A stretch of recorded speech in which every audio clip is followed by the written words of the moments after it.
ខ្ញុំស្រឡាញ់សារ៉ាណាខ្ញុំចង់មកប្តីបលីបើប៉ាលីអូបើអី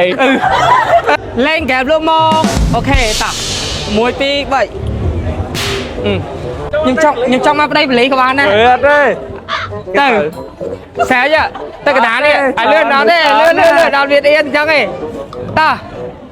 ចង់មកប្តីបលីឲ្យលឺតើមិនហៅថាហ្គេមឲ្យលឺខ្ញុំចង់មកប្តីបលីមែនលឺអត់បងលឺអត់លឺទេខ្ញុំចង់មកប្តីបលីលឺអត់លឺណាឲ្យលឺខ្ញុំចង់មកប្តីបលីលឺអត់លឺហើយអូខេលឺហើយតែសុំថើបចាយអាវកង់មួយខ្ញុំក៏ថើបមិនអីថាចាយថើបខ្ញុំមួយមកទៅអេអៀនចាយទៀតអូខេនេះថើបអៃដលមួយមើលអៀនទៀតកម្របានថើបណាណ៎ថ្ងៃដល់កអៀនហ្វើកអៀនហ្នឹងនេះប្រូไปអាខៀវថើបលើហើយយូរពេកចឹងដល់ថើបមួយមើលថើបមួយលឿនអត់នេះទីឡាថ្ងៃនេះគឺលក្ខណៈថាមកសុំអួតស្បែកមុំតិចព្រោះសារមួយរយៈនេះក៏បានចេញវីដេអូតាក់ទងជាមួយនឹងមូលគ្រីមមានបន្តអ្វីដែលសំខាន់គឺមូលគ្រីមដាច់ស្តុកឲ្យបងប្អូនអើយលើថាអ្នកទាំងអស់គ្នារត់ទិញគ្រប់សារក៏អត់មានដែរទេ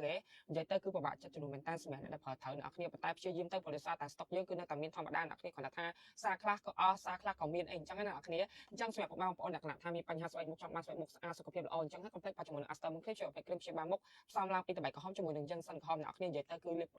យកស្អាតផឹកដូចអ្វីដែលណែនាំថាសម្រាប់សាច់គ្រីមគេលាបប្រហែលក៏ចូលដែរបងប្អូនត្រូវទេនិយាយទៅសម្រាប់ប្រែនេះគឺផ្ទុយដោយសារតែអ្នកទាំងអស់គ្នាប្រើពីមាត់មួយទៅមាត់មួយនឹងឯងអញ្ចឹងសម្រាប់អ្នកគ្នាណាដែលចង់បានស្បែកមុខស្អាត glow ចាញ់ដូចខ្ញុំអញ្ចឹងណាហើយលក្ខណៈថាសុខភាពល្អប៉ះពាល់ដល់ថ្ងៃក្រោយកុំភ្លេចប្រើជាមួយនឹង Aster មុនគ្រីមជាគ្រីមព្យាបាលមុខលាបយកស្អាតផឹកអ្នកគ្នាไอ้แซกไอ้คลั่งថា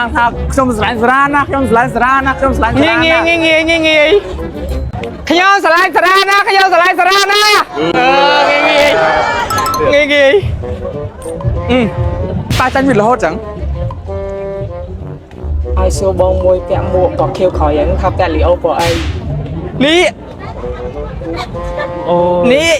លឿនបែរចូលតិចមកបងជួយចូលតិចមកអូខេថ្ងៃហ្នឹងមកថែខ្ញុំចាប់អារម្មណ៍មកឯងតោះ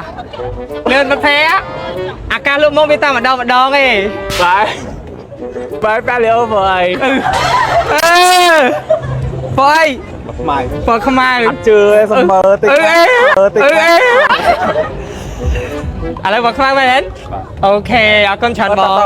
សម្រាប់អ្នកគ្នាណាដែលគាត់ចង់បានស្បែកមុខស្អាតបាត់មុនបាត់រោលបាត់សរសៃខអ្វីដែលសំខាន់គឺលាបដឹងផលថ្ងៃដំបូងអ្នកគ្នាអាចប្រើជាមួយនឹង Aster មុនគ្រីមបានចាក់ស្ដែងមើលតែមុខពីរអ្នកខ្ញុំផ្ទាល់គឺដឹងហើយអ្នកគ្នានិយាយទៅគឺលក្ខណៈថាអស់ប៉ុន្មានខ្លងហី10ខ្លងហើយមិនគៀ10ខ្លងតែបើនិយាយពីខ្ញុំវិញតែតាំងពីចេញដំបូងអ្នកគ្នានិយាយទៅធានាគុណភាពឲ្យអ្នកគ្នាហ្មងចង់បានស្បែកមុខស្អាតក៏ភ្លេចប្រើជាមួយនឹង Aster មុនគ្រីម